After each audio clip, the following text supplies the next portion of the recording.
Hi guys!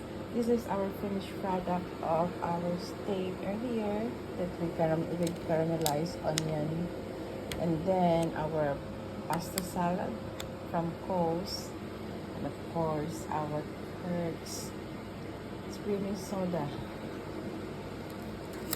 our drinks. It's very yum.